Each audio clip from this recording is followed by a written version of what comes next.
Hello, everybody. Welcome into the NBA Front Office Show, breaking down all the latest NBA news. I'm Trevor Lane. You can find me on Twitter at Trevor_Lane. Okay, X. Sorry, Elon. I guess I got to call it X.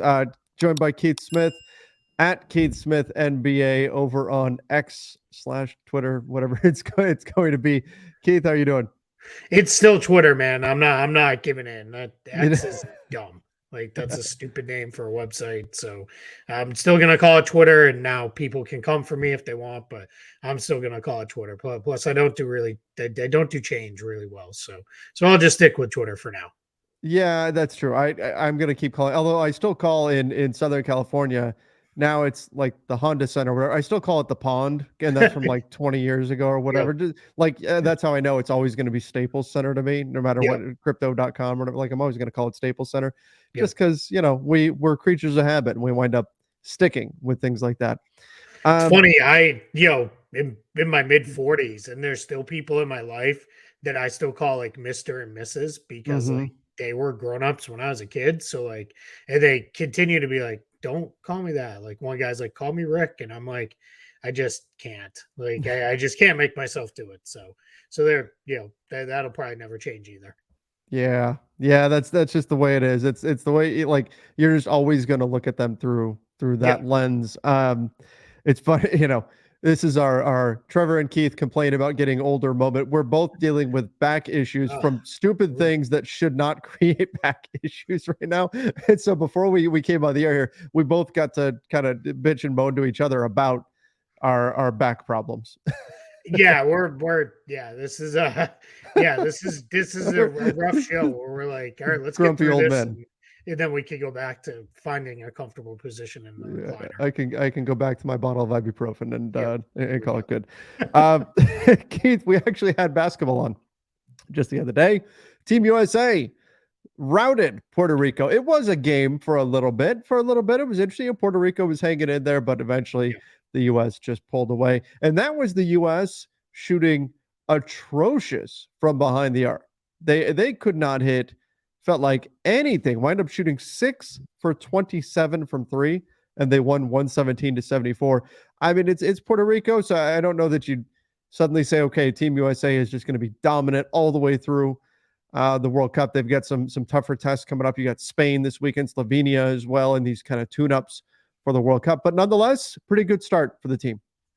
Yeah, and Puerto Rico is one of those teams in international basketball. They're not like a new first time qualifier or anything. They've given teams trouble in the past. They've beaten some good teams. Mm-hmm. This particular version, little watered down. They know Jose Alvarado. He's out with an injury. That he would have been their only NBA guy. So Tremont Waters is probably the closest thing to a guy who's played He in was the good. NBA quite a bit. He was good, and that was a little concerning. The USA had a little bit of trouble guarding him at first, but they locked in. But yeah, to your point, it was the shooting that's where they really struggled. They could not get 3-pointers to fall for most of the game. And some of the guys who are on the roster really to be shooters, Austin Reeves, Cam Johnson, they want to combine 2 of 8. So we'll see. I'm not overly worried about how it all comes together for them, because I think for the most part they turned up the defense when they needed to. They Mm-hmm. locked in, and they ended up playing well enough to get the win. We saw, as it happens every tournament in these type things, there's one or two guys who are the guys who are kind of on the outside looking in, and the first was Josh Hart. Did not play at all. There were some rumors that was because he's It finishing was the the extension. contract, right? So we'll Yeah. see, what happens with that. There was also a rumor that he picked up like a very minor injury, and they were just being safe. And then Walker Kessler barely played. So, but that's Mm-hmm. how it goes. There's only 12 guys on the roster. There are only 40-minute games. There's only so many minutes to go around. So we'll kind of see how that all comes together. I thought it was interesting how often Steve Kerr went small with Paulo Yeah, Banchero at the 5. That was interesting to see, and I think that's going to stick. I think that's the thing that they're going to do moving forward. I do too. He said that in the past, Team USA has felt one of the advantages that they have over some of the other countries is having 5 men who can kind of rip and run, play with the ball as soon as they get it off the boards and just go. So that's something with Paulo Banchero that he can certainly do. So I think you're going to see quite a bit of that throughout the course of it. And that's good for Paulo Banchero, for his kind of development. I think there's more opportunity, hopefully this year, if the Magic are healthier, for them to play him at the 5. He mostly played the 4 last year, but played some, unfortunately due to injuries, at the 3 and the 2, which that's not ideal, right? That's not really what we want to see. But if you can get him 4 or 5 minutes a game at the 5, small ball 5 situations, that's not bad. I think that's something would really benefit him and the Magic long term. And for us, Keith, it was so great to have NBA basketball on. It's NBA players anyway. Sure. I know it's technically not NBA basketball. The ball's different and everything. The rules are different, but NBA players in action in August. Times were getting rough. Keith, there's only so many times I can go watch, YouTube highlight videos and stuff like that. Sure. To have actual NBA players in action in August. Oh man, that was much needed, and I'm so grateful that we've got this FIBA World Cup going on right now. Yeah, absolutely. I went through. I actually finished it up this morning. I was working on going through all the rosters that have already been released for it. Now, some teams are still. They've got 16, 17, 18, 20 guys on roster, but I went through and I pulled all the NBA guys with NBA ties. So guys who are either on the NBA team or they're like NBA draft rights are owned by a team. So there are total 67 NBA related players on World Cup rosters right now. That'll probably come down a couple as teams make their cut downs. Team USA, obviously, all 12 guys are NBA players. Do you know which 2 countries have the next most NBA players on their roster? Is it France? Nope. Is that one of them? No? Nope. Oh, I mean, Canada. Canada, yep. Gotta be Canada. Canada's one. But I don't. What's the other one? Australia. Oh, okay. Yeah, they both have 10 NBA players on their rosters right now. So Canada has now Canada, this is maybe cheating a little bit because we don't know what's going to happen with O'Shea Brissett. Sounds like he's probably not going to play. And Jamal Murray sounds like he is still on the fence on playing, but they're still on the roster for now. So that's they're part of their 10. And then Australia, 10 guys: Xavier Cooks, Dyson Daniels, Dante Exum, Josh Giddey, Josh Green, Joe Ingles, Jock Landale, Patty Mills, Matisse Thybulle, and Jack White for Team Australia. All right. Yeah, and then the next most is there's a couple with 4. France is one of the ones with 4. They've got Nick Batum, Evan Fournier, Rudy Gobert, and Frank Ntilikina. And then Serbia has Bogdan Bogdanovic, Nikola Jovic, not Jokic, Filip Petrusev, and then Nikola Milutinov, who's a draft rights guy with the Nets. And then Germany has Dennis Schroeder, Daniel Tice, and Franz and Mo Wagner. So there we are with that. So just thought that was a little fun to kind of NBA players. Yep. NBA players in action here for countries around the world, and we'll get to see them play in FIBA coming up in just a few weeks. Provided you get up very early or stay up very late. I know. I was thinking we've been doing the play-by-plays for these. I'm going to keep doing them. These I don't want to. It's not preseason, but these exhibition games. These are very doable. These are normal times. Sure. I'm looking at the actual FIBA games and I'm like, oh my gosh, what are we thinking about? I don't know if this is going to be possible or not because they're literally on it. Isn't it like 3 a.m. or 4 a.m.? The first ones start at 4 a.m. Eastern is tip off for the first sets. I would just have to not go to bed. I would just have to. Yeah. I see. For me here on the East Coast, that's just a early morning wake up. Thankfully, Team USA 8:40 Eastern in their first one. Their second one is also at 8:40, but then their third one's a rough one. That's at 4:40 in the morning. They're playing Jordan, so that one might be one where I tape it and then watch it a little later. Yeah. It's also on a Wednesday, so that might be one where I get Bella off to school and then I go sit down and watch the game. That might be the way to go with that. Yeah. That might be the way to go. Yeah, I don't think I'm getting up at 4:40 in the morning. We'll see. Oh, gross. So gross. All right.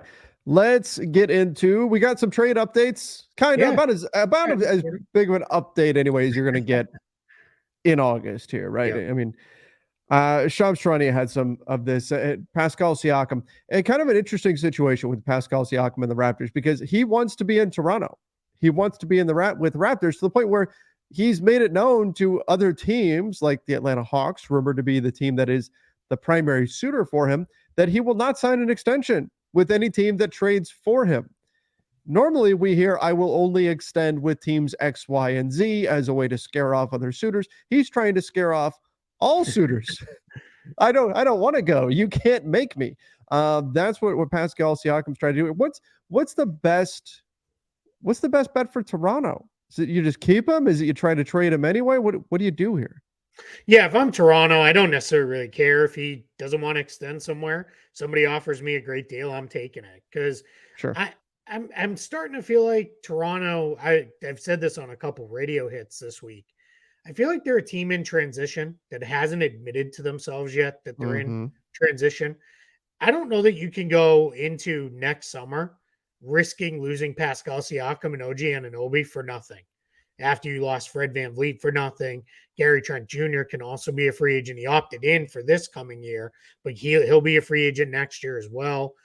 Really, then you're kind of Jakob Pertl and Scotty Barnes, not bad players by any means, but that's kind of the guys you're moving forward with. So I can understand with Toronto. Now, there was also a comment made in there, and then there's been like various interviews and that Shams has done, I think, based on the premise of this piece coming out, where it was every time a team gets with Masai Ujiri, he's like, I'd also need X, Y, and Z. And then they come back with, okay, I think we can do X, Y, and Z. He's like, oh, well, I also need A and B too. Yeah. And it's like, then that's kind of, Moving well, the I'll trade goalpost. them, but you're gonna have to blow me away, right? I'm not Right. gonna just give them to you for nothing, and we're just gonna roll forward. So I'm really not sure that the what he references in the article, Shams is the he I'm talking about here, says DeAndre Hunter and AJ Griffin plus Yeah. draft compensation is kind of the outline that's been put together in a potential Siakam trade. It's not a great return pending what that draft compensation is. We Yeah. got to remember too, Hawks are a little light in draft picks because they still owe a couple to the Spurs from the DeJounte Murray trade. So that starts to get to be like, yeah, do they have enough to really go get them? And we'll see. My guess is this one might be one that doesn't happen, and then we'll probably be talking about this leading up to the trade deadline too. We've been talking about the Raptors at the trade deadline for like multiple years Yeah, now, and they just keep saying, "No, we're just going to stick with what we've got." And not they've it's like the been history of this show. right. They've been the team that everybody is watching to see what they do. It feels like a lot of the trade deadline activity hinges upon the Raptors, and they keep just not doing. And it, like you said, they feel like a team that should be in transition, moving towards what's your next generation. But then they went and acted as a buyer at the trade deadline this last year, and they went and they got Jakob Pertl. And now they gave him a new deal. I'm not sure exactly what the plan is in Toronto. It feels like they're kind of straddling the fence right now, and that could be dangerous in the NBA. We talk about treadmill teams, right? You have to pick a direction and go. And I would think Raptors fans have got to be getting at least a little bit concerned that maybe they're entering that treadmill territory, because I don't look at this team without Fred VanVleet specifically and say this is a team that's going to really go make some noise in the East. But I also don't look at them and say, hey, this is a team that's going to be getting a top draft pick and they're going to get the next star player to come out in the draft. I think they're stuck right in the middle, and doesn't seem like they're eager to pick either direction right now. Yeah, they feel like to me one of the low end play in teams, like the Yeah. 9 or 10 seed play in team, or out of the play in tournament, but not one of the bottom three teams in the conference. So somewhere between like 9 and like 12 in the conference, and that's really not where you want to be, right? Because then you're relying on lottery luck and other things to really kind of boost you.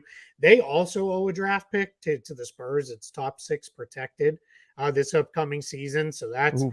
going to kind of factor in a little bit. Where are they? What do you want to do with that kind of situation? That's from the Pirtle trade, so that gets really messy with this Raptors team, because I think to your point is, yeah, where are we going? Right? You traded for Pirtle, but then you let VanVleet go. And I'm not saying letting VanVleet go is necessarily the wrong decision. Maybe they didn't want to pay him anything close to that, max salary deal. He didn't get max years from the Rockets, but he did get max salary in a couple years. So maybe they didn't want to do that, and that's fine, right? If you're Sure. looking at it and they know him better than anybody, and they're saying he's getting to the wrong side of 30 here pretty soon. He's a smaller guard. He's had some injuries.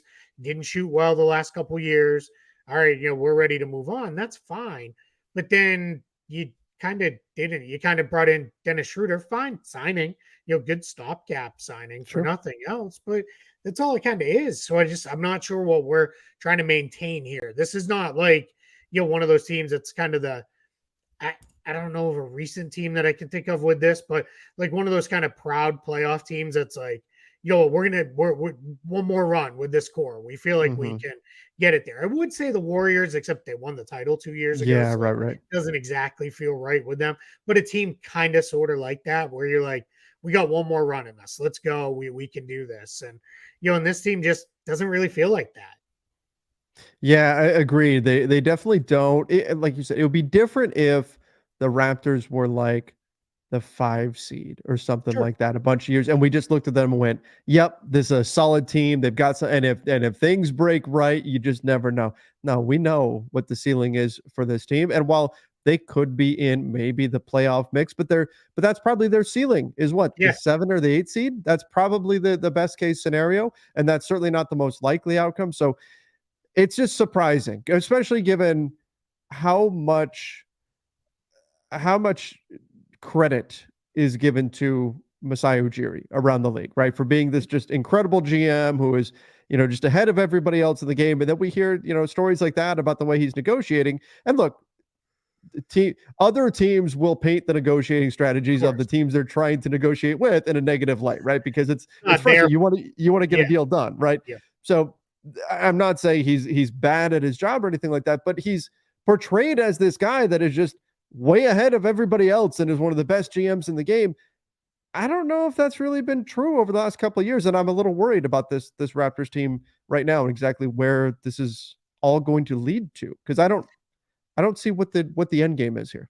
Yeah, I'm with you on that too. And I always go back to, and I do think Masai Ujiri is very good at his job. And Agreed. I think Bobby Yeah. Webster, who handles, I think, a lot more of the day to day type of stuff like this than maybe we really give credit to.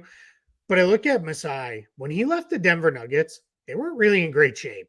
That the team, he'd kind of built them up, but then it was like, all right, now I'm out of here. I'm going off to Toronto. And they were kind of a mess. And it took a little while for them to kind of reset and then retool and rebuild into what they've become. And with Toronto, obviously, he built the title team. And this is the kind of idea of, hey, you can build a title team that's going to carry for years and years and Yeah. years. We've seen a lot of guys. I mean, Danny Ainge lived off building a title team for a very long time in Boston and through some very lean years where a lot of other GMs, I think, probably would have got let go, would have got fired.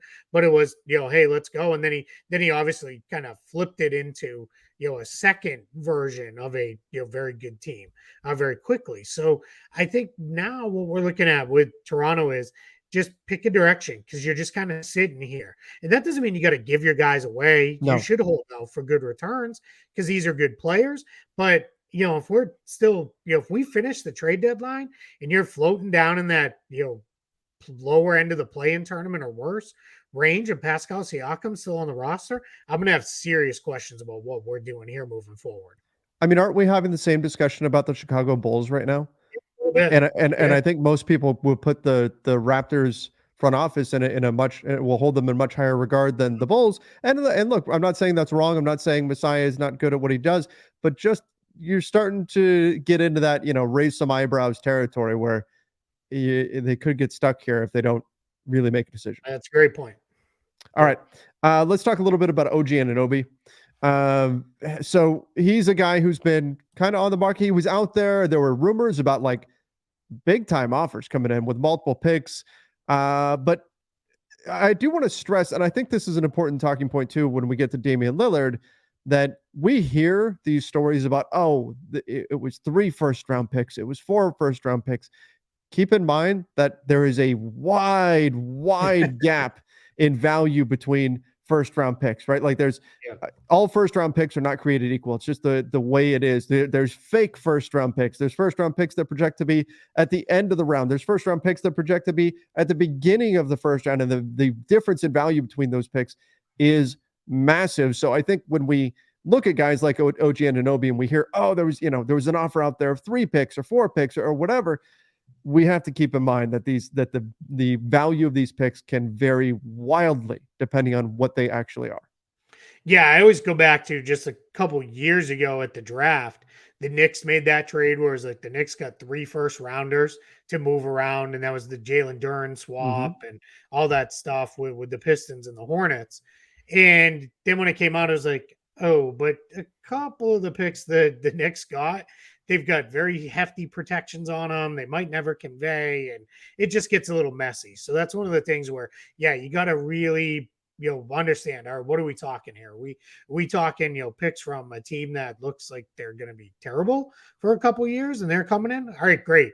Are they picks from a team like not saying the Suns have done anything wrong with their roster building, but the Suns trading first round picks that are still 5 and 6 years out in the Kevin Durant trade, that probably ends up okay for Brooklyn, right? Because the Suns will be something different by that point. They won't be what they are today. So that's kind of the things you got to look at a little bit there and say, all right, what are we doing? And by all reports this is from Shams in the same piece on The Athletic, and it's kind of nestled in the Siakam section, is he talks about the offers for Anunoby have been low value first round picks. So that tells me either protected or they're picks from teams that, yeah, fine, but what do I want your pick from? That's going to be picked 25 or later. Right. I don't really know. Now, every once in a while, those end up okay, right? The wheels come off, the team falls apart, and it ends up, wow, what a great pick we ended up getting. That does happen, but sometimes it turns into, wow, okay, we thought something might happen here, but instead we ended up with 2 picks that are both number 25. Like we heard Memphis made an offer for Anunoby at the trade deadline that included multiple firsts. My guess is it was like, hey, we have our first. They had that Warriors first that ultimately got traded to the Celtics this summer in the Marcus Smart, Porzingis, Tyus Jones trade with the Wizards in the Celtics. But it was probably something like that, right? It was that Warriors first, a couple of our own first. And it's like, well, you're going to be really good, so your picks aren't great. That Warriors pick's not probably going to be very good either. And that's just, those are the things you have to kind of read between the lines a little bit with this reporting. Yeah, absolutely. Absolutely. Speaking of Memphis, I forgot to mention off the top, we are still doing our team reviews. Yes. We're going to get to them on our next show. We had enough news today to where we weren't sure if we were going to be able to squeeze in. It was the Grizzlies, and I believe it was the Pistons were the other team. Yep. So, but we'll get to them on our next show. So those of you who are looking for that stuff after we did Orlando and San Antonio the last show, we'll be doing that just a little later this week. We'll get into we really don't the Grizzlies. change those and rush through them. And they didn't have super duper active off seasons, but they're interesting teams that did stuff. So we want to spend enough time talking about both teams. All right, let's talk a little bit about news that actually came out today, and that's Josh Hart gets an extension done. We knew this was coming eventually, but it's a 4-year, $80+ million. I believe 81 is the exact number, $1 million. So an average annual value of $20 million per season for Josh Hart. Great contract for Josh Hart, who was a late first-round pick. Great rebounder for a guard and was one of the steadiest players on the Knicks last season. So this is a fantastic deal for him. Do you like the value for New York? $20 million a season to Josh Hart. I do, and this is an example of the improved veteran extension rules, getting a player more money. He gets the full 140% that he was able to get off of his new salary. Bobby Marks did a great job laying this out. Under the old CBA, would have been a 4-year, $69.7 million extension. Here in the new CBA, 4 years, $81.4 million. So, not a ton of money, but that $12 million or so, or I guess $11.5 million, that's really good for Josh Hart. So not a ton of money. It's only $11 million. Yeah.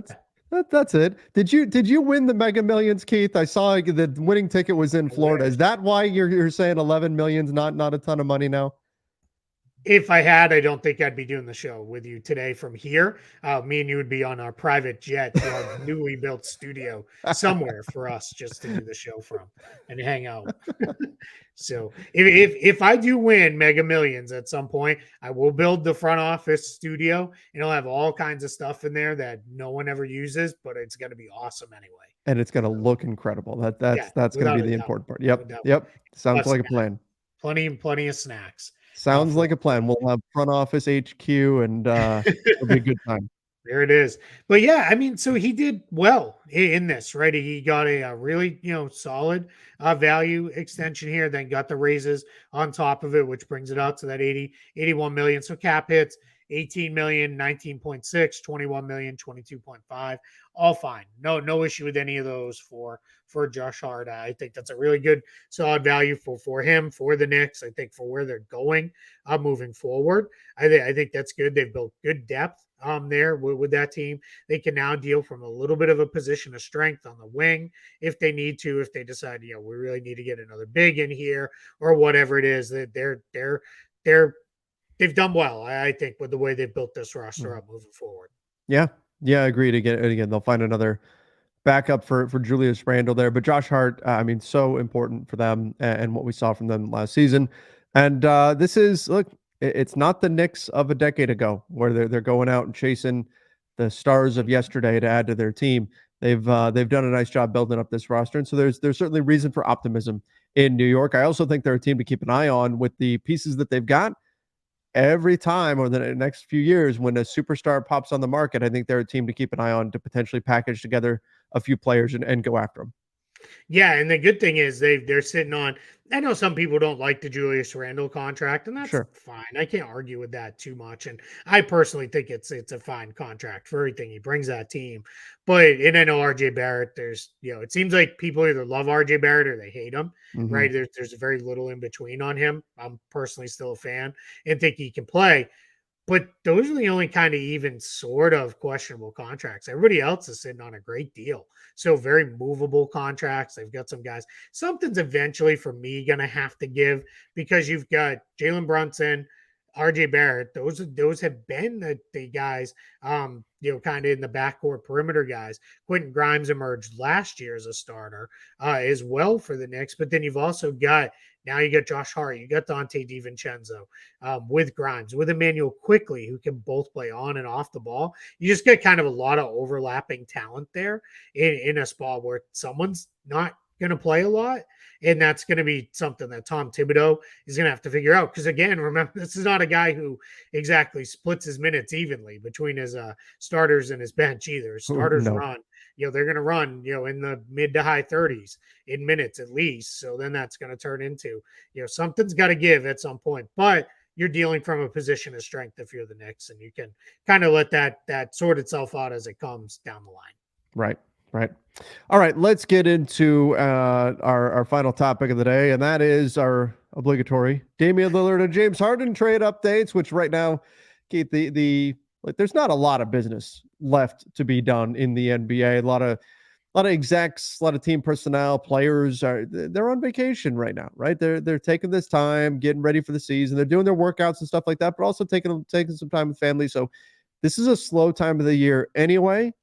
But any of the other business that needs to be done in the NBA right now, with the exception of some things like Josh Hart and stuff like that, but a lot of it is kind of on pause while everybody's waiting to see primarily what happens with Damian Lillard, but James Harden also in that as well. Yeah, absolutely. I think if we go with the Damian Lillard one first, Yeah, it's still can Miami get to the assets they need to get to, right? It was a lot of rehashing of the same stuff we've heard of.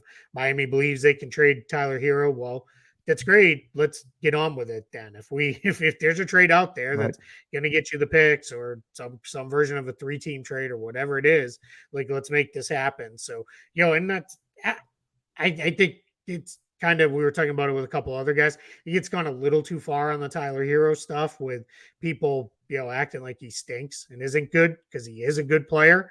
So that's a part where I struggle a little bit in this whole situation. So I do think they could move him and get what they need. But what's interesting to me is with this one, and to some extent with the Harden piece too is I think this has held up those last few free agents of note that are out there because I think they're kind of waiting to see like, hey, if Miami or the Clippers or Philly for some reason, or maybe even Portland or whoever jumps in this trade, if they have like 2, 3 roster spots to fill after, I may be able to get in there and get a bunch of playing time and really figure it out. And I think that could be what's holding up with Christian Wood and Kelly Oubre Jr.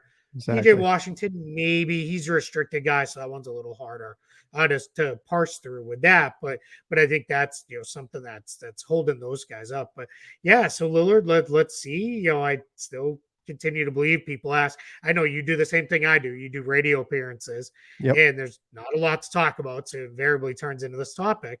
They always say, so where's Damian Lillard playing next year? And for me, I continue to say I think he'll end up in Miami. Yeah. The stars end up usually where they want to end up. Just how we get there and when we get there, that's the open-ended question. Well, and a point that I brought up on a show I recorded yesterday was that like this is creating urgency is something. It's a very important element of getting deals done in the NBA, in professional sports in general, as well as in life. It's why you have, you know, a weekend sale, Labor Day sale, right? This weekend only, get 20% off, and up tomorrow the sale goes away. So you need to make a decision and act right now. That urgency isn't there right now because it's August. The closer we get to training camp, we're going to get the guys on the court soon. That starts to creep in. That's when you're going to get more activity. And I think we're going to see, the sides the walls will come down and ultimately they'll figure out a way to get a deal done. It's the same concept with the trade deadline. The fact that there is a deadline creates action, creates activity, creates urgency. As long as they can push it off and say, well, you know what, we'll just wait. That just gives them more time to dig their heels in and say, no, we're not going to budge. The closer you get to the season actually starting, the more that we're going to see, I think, that urgency increase to get something done and to make it happen. And I think really, if I'm looking at the two sides here in the Lillard situation, the urgency is going to increase more for Miami because I don't think Portland is worried too much about, hey, if Dame's on the roster next season, then he's on the roster next season. And if he comes to play, great, we'll go ahead with that. But for Miami, they got to be looking at it going, oh man, we lost Max Strus, we lost Gabe Vincent. This roster is really, we're all kind of all in here on getting Damian Lillard. I think the urgency for Miami picks up the closer we get to the season actually starting.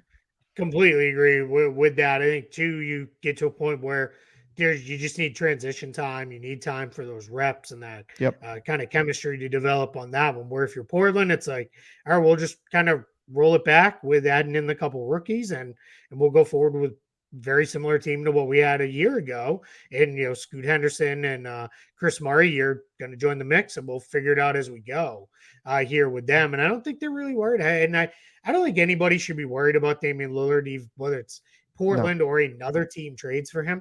He's going to show up and play. I know there was the whole you're trading for an unhappy player and all that stuff, but he just doesn't seem like that guy who's just going to all of a sudden be like, well, I'm not coming in, or if I come in, it's going to be, a real mess. Unlike the other guy in this update, I think as you speak about urgency, I think the urgency really flips to Philly in this one of, I don't want to open training camp with James Harden still on the roster. And if I do, probably telling him just stay home. Like, I don't think I want him even coming in because we've seen what it looks like when James Harden doesn't want to be somewhere. Yeah, that's not pretty. And I think the Clippers are playing this well because they're like, yeah, we're kind of interested, but not all that interested. Like they're playing that situation very well because, like you said, there's going to be a growing urgency on the side of Philadelphia. But it's such an interesting dynamic with Harden because if you're Philly and the Clippers say, we'll give you a couple of like guys who might be your 9th or 10th man or something, and we'll just stack up some salary and you can give them to us for that. That's not going to make Joel Embiid happy, right? Like that's the other dynamic here that Philly has to figure out. Like they can't just trade him and just get a bunch of future assets or whatever for him. Like if you're Portland, I think you're in a situation where you can be pretty flexible. You can say, well, we can flip Tyler Hero to another team, give us some future picks. If you have a young player, okay, we'll take that. Philly specifically has to get win now pieces. And if their return for James Harden isn't great, does that eventually put us on a path to Joel Embiid a year from now, 2 years from now, saying, maybe I want to go somewhere else? So I think Philly is in a very precarious situation here. with James Harden. And maybe because Daryl Morey's dealt with this, maybe we wind up in a place where they just say, we're going to hang on to you and risk it. And hopefully he shows up to training camp in shape and motivated. But we've seen that backfire in the past, like you said. Yeah, I would not make that bet. That would Yeah. definitely be one I'd be like, I'm out. Like, I'm just gonna move on. And just with Philly, so this will come out probably maybe later this week, probably next week. Will be my first pass at 2024 cap space projections on Spot Track. So, but I already worked through Phillies because we hear this whole idea of part of the challenge with the trades is they want win now players, but they don't want long term money. Right. And those two things rarely go hand in hand. Right. Right. It makes it very messy to try to get a trade done. In that spot. So something's going to have to give there. But as it stands with their roster today, so this is just no James Harden trade factored in. I've got Philly somewhere, they'll likely land somewhere between 33 and $50 million in cap space. But that's really leaving you with a roster of Embiid, PJ Tucker, Tyrese Maxey's relatively small cap hold of 13 million. And then you would have probably Paul Reed is the other guy I projected on the roster. That's about it. That would be all the money that's on the books and all the players. So yeah, it sounds awesome to have, $50 million.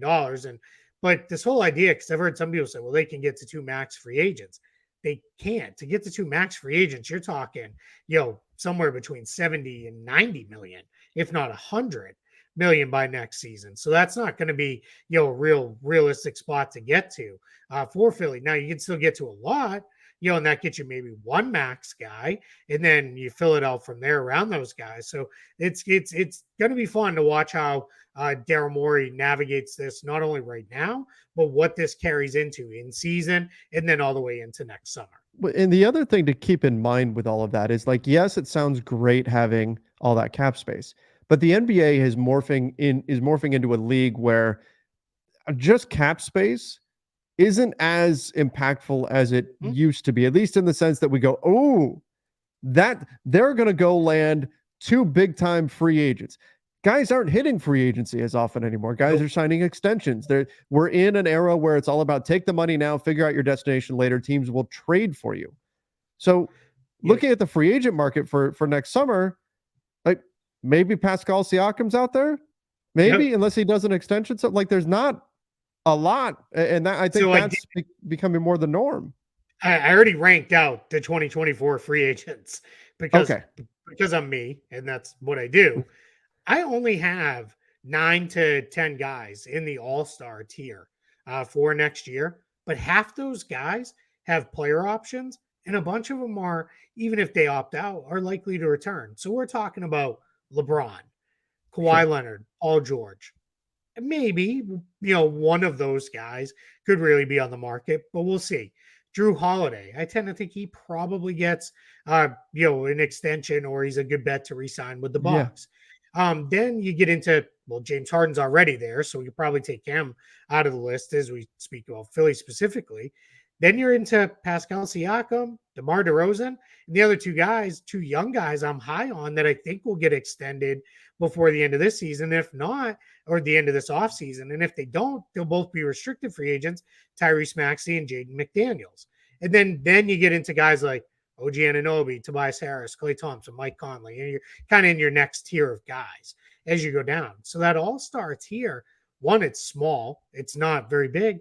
And out of that group, what do we think? Maybe 2, 3 at the most are likely to change teams of that group. So yeah, to your point, cap space in far be it from us to be the ones to, not say all the time, it can be used for more than just signing guys. Absolutely right? can. Use it in trades and all these other things. But if you're loading up at making runs at free agents, good luck. There's just not a lot of free agents to make runs at.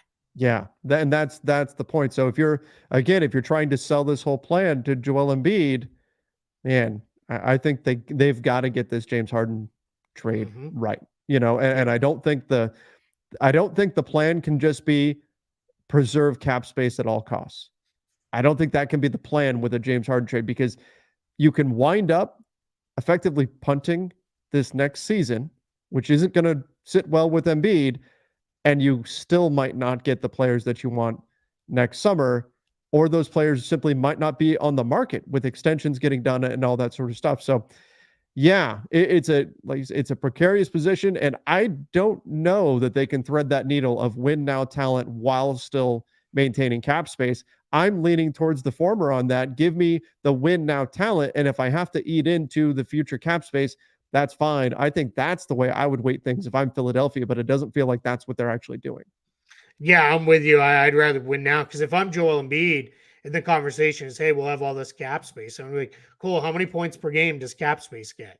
How many rebounds is he going to grab? Right? Like, I don't want to hear that. Right? I need to know, like, all right, we're going to have cap space because we're getting player X, or we really feel like we can be on Sure. in on one of these three guys or whatever it is, and then we go. But then even if I'm Embiid, I'm like, so I got to kind of just play this season out and just let this season be whatever it is, like, and that's fine if you get to February and it's the beginning of the month and we're ahead of the trade deadline and things are real messy. That's easier to say, hey, let's just kind of Yeah. punt the rest of this year, we'll reset and we'll figure it out. But you can't have that conversation in the end of the summertime, as we're getting ready to open training camp in a couple months. Like, that's not a time to be saying, hey, let's just kind of throw away the year. Like, Let's run out that's the not a thing. clock. So, yeah, exactly. Yeah. So I'm very, very, very interested to see, like you, how do you do this? And I'm of the same mind with you. If it's going to be the Clippers, I don't balk at taking back Norman Powell because he Yeah. has a couple more years on his And he can contract. help you. He can help you. The contract's not a bad one. You ought to be able to move it if you need Mhm. to. So I'd just take him back. And then, yeah, I don't want to take back him plus four other guys, but they're not offering that, right? It's going to be Norman Powell and then probably mostly expiring type money in the form of Nick Batum, Marcus Morris, whoever. Mhm. And then you just kind of move it forward from there.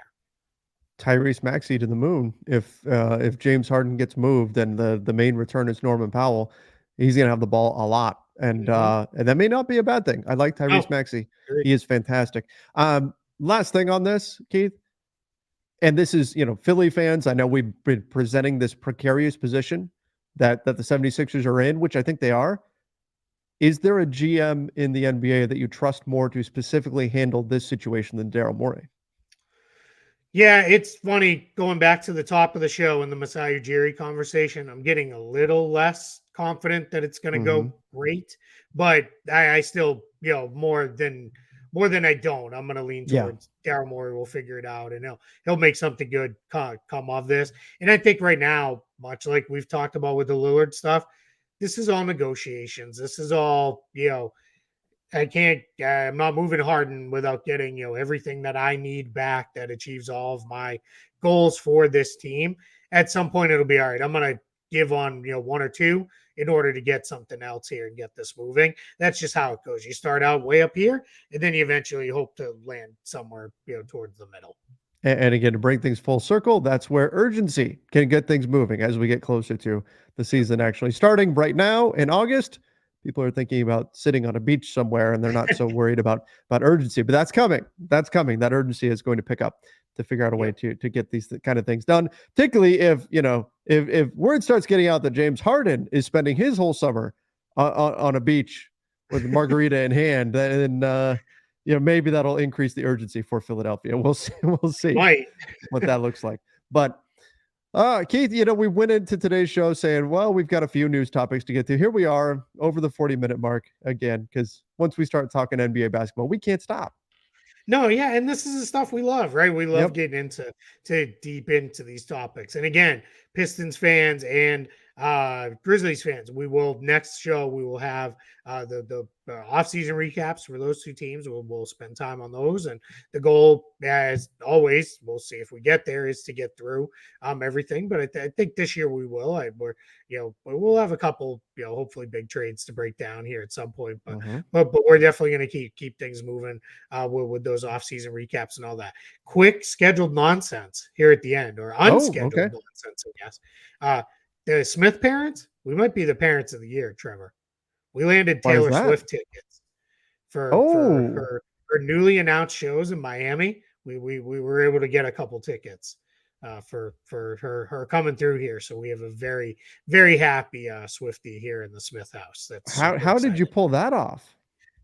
luck, man. We The Keith Smith connections coming through. I wish, dude. If I had the connections, I would have got him when she was in Tampa already. We already would have been and gone. No, it was just complete luck. We you could put in a whole bunch of different email addresses, so we used the ones we had available, and the one oddly that got through was our daughter's. Got Oh, through, and it's meant to be. and then we got the code, and we sat there and anxiously waited because that still didn't mean you're actually going to get tickets. Like that was the first stage. It was like trying to complete a video game. It's like, all right, I beat the final boss. Oh wait, there's two more final bosses to come, but we finally got through them and we went. Speaking of final bosses, while we're on unscheduled nonsense, the Mario movie really fun. I really liked it. Oh yeah. We Yeah, watched it. We saw it in theaters, then we watched it again day before yesterday yeah. because it's on what is it on Peacock? Peacock. Yeah. Yeah, Yep. Yeah, we watched it the other day, and I thought it was really funny. it's good. Like I thought all the little touches back to like the old video games. There was one part, I don't know if you caught it. It's like when he's following Toad the first time through the Mushroom Uh-huh. Kingdom, Mario is, and they're like running through like the town like market or whatever. And the one guy goes, "Does this work?" And the other guy goes, you might have to blow into it first. And That's I was right. like, "Oh, That's right. that's classic Nintendo video game stuff." So that made me crack up I laughing. Our like the daughter was like, "What's that?" what you're like, oh no, that's from 1987. Yep. So let's explain. I like the part where the toads say that the princess is in another castle, and I'm like, Yes. oh, that was so frustrating. Yes. Oh, yeah, absolutely, man. That was a killer with that one. So yeah, if people haven't seen the Mario movie, it's really cute. I've not seen Barbie. I've not seen Oppenheimer. Those Mhm. those are probably gonna have to wait at this point because school and soccer and everything has started. But we did sit down and watch the Mario movie. We saw Haunted Mansion, and Okay. that was worth seeing. It's Yeah, just I if you're heard just looking that. for like just a summer fun movie, you're not going in expecting like some kind of life-changing experience or anything like that. If you just want to sit down and be entertained for an hour and a half or whatever, That's this will great. get it done. It was definitely worth seeing in my mind. Yeah, everybody I know saw its comment was way better than the other one that was Yes. made. Yeah. Everybody's like, this one's actually pretty good, pretty funny. And if and a bunch of people said if you're a big fan of the ride, like Yep. there's a bunch of nods to the ride and stuff. That's one of my favorite Disney attractions. So yeah, I'm we'll see that one eventually. It played while we were on our cruise, but it was the night before we got off the cruise, and they couldn't play it until I think it was 1 o'clock in the morning because they had to wait for it to be Friday. And it was like, I was like, we got to be up and off this ship at 7:30, 8 o'clock. Like, no, I'm not going and sitting in a 2 hour movie and then, gonna get up short on sleep when I'm already upset to have to leave the boat anyway. I was Yeah. like, no, let's just skip it. So we'll see that probably when it hits Disney Plus. Keith, I keep trying with Secret Invasion, and I'm still not through the first episode because I feel like I have to like super pay attention to it and all the conversations, and I just can't seem to do that. Like I'm constantly having other stuff that I have to I need something on that I can just watch while I'm doing other things, and I have to like completely pay attention to that. And so I haven't gotten through that, but at least we got through Haunted Mansion and everything. So I'm still working on Secret Invasion. We'll get caught up there at some point. I knocked Secret Invasion out. I watched the first one and I did the same thing as you. I was like, I'm gonna have to rewatch this because I knew I Yeah. missed like five things. So then I sat down and I knocked them all out in a row. I had like a 6 hour ish window where I was like, you know what, I can watch all of these, and I just knocked them all out in a row, watched all of them, and I liked it. I thought it was pretty good. I know some people are beating up on it a little bit, but I liked it. I thought it was good. I think the problem is people are like, this was such a huge, massive thing in the comic books. Yeah. In here, it just kind of was like another thing that happened in like the span Yeah. of a week. And so it was like, yeah, I can kind of get where people are coming from with that one. So yeah, but now we're Loki's coming out soon too, and then the Mhm. Marvels, in the fall. But that's gonna be it for a little while with all the strikes going on and all that. So it might be time to catch up and rewatch and catch some things I didn't see the first time around. I feel like it's kind of necessary at this point. Like not to say that the strikes and everything are a good thing, and it's not, that's not what I'm trying to convey here, but I mean, it almost feel like there's so much that's come out. Marvel another way, just superhero movies in general and everything. It's almost like we need a little bit of a breather, Yeah, to kind of catch up, catch a breath, reset, and then kind of restart everything. Agreed. Hopefully in the near future. That's kind of where I'm at this point. Yep, I'm with you on that. And with the strikes, hey man, pay the writers, pay For the sure. actors, as multiple of the actors have said, the ones who are striking, they're striking with them in solidarity. But this isn't about Tom Cruise and No. Robert Downey Jr. and all Julia Roberts. This is about the people who are background actors that are barely struggling to make a living, doing their chosen profession. And I have two friends who are writers that they write for various TV projects, and like I tell you, they're not getting rich, and these are stuff people watch, like big time shows that people watch, and it's just kind of how it works. It's it's with this stuff, and they're also fighting against all this AI stuff and all these things where it's Right. like there's stuff coming in that if they will decide I can do your job or 90% of your job, then we'll pay two of you to touch it up and clean it up and go from there. But yeah, I'm very curious to see how that all plays out too, because there could be spillover into the way sports are covered as well. Sure. On the back end on that, and we'll see. But yeah, that's but yeah, I enjoyed Secret Invasion. Like I said, we I enjoyed the Mario movie, and we got some Taylor Swift tickets. So now the big thing is we got to keep her like like understanding it's 14 months away because it's in October of 2024 when the show is. So I did not realize. I was thinking this was coming up, but like I don't pay any attention to any of this stuff, so I had no idea. That I was thinking this is like in a few weeks or something like that. Yeah, this is she's over a wrapping year up her away. yeah, she's wrapping up Holy- her U.S. tour and headed Oh my over to gosh. Europe and overseas, and then she just added four cities in like 12 dates or something when she comes back, and one of them was Miami, and we're like, all right, we'll try because we couldn't get the Tampa ones when we tried as hard as we could, so we're like, all right, we'll try, and we were able to get a couple tickets, and yep, and she'll be a happy kid by the time we get there, hopefully. But now I can have like this thing I can hold over for the next 14 months. Oh, leverage. You don't want to clean your room? Okay, I guess I'll sell those Taylor Swift tickets and There you go. my money back on them and go from there. So that's also a bonus benefit for me. Nice. I see that's the way a parent has to think. I think about that. What kind of leverage am I going to have? So that's actually a good thing that you have to wait that long, because then you've got that button to press for the next year plus while It's you kind wait of for like this pulling the question. Santa card in February, right? Like That's right. Christmas is coming, and they're like, it's 10 months away. Like Yeah. I get enough time to be good.